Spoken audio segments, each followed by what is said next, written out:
And in 5 minutes and 36 seconds is the time it took to fill out one piece of paper. You only have to fill out one side, and for it to be submitted to the National Instant Criminal Background Check System and get an answer. 5 minutes and 36 seconds.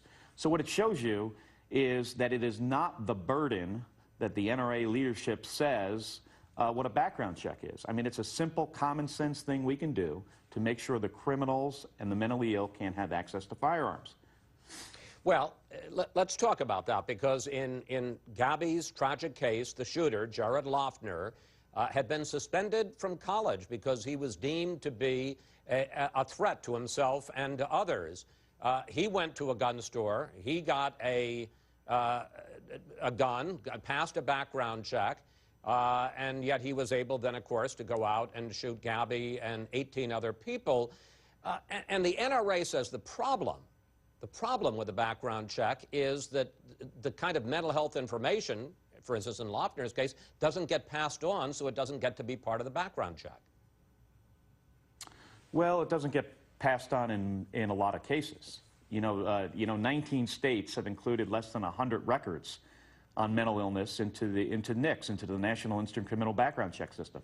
In the case of the shooter in Tucson, the information on his mental illness that caused him to get expelled from community college, that should have been in the system. His admitted drug use to the U.S. Army, who rejected him, that should have been in the system.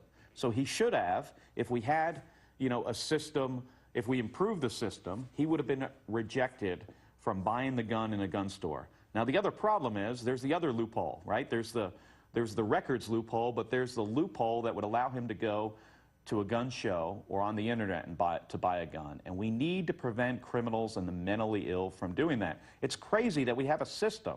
We have this system that responsible gun owners get a background check, and the option to avoid one is available for anybody who doesn't want to do it. I mean, it's a crazy system. But doesn't the NRA have a point? If you're going to expand the background check and cover more people, don't you have to make sure that that mental health information gets into the system? Because otherwise it's kind of a waste of time. They absolutely have a point. I mean, they are right on that issue. I mean, we need to encourage states to include the mental health records. After Virginia Tech, for instance, Virginia was one of the worst states on this. And after what happened in Virginia Tech, they're actually really, really good about getting those records to the federal government.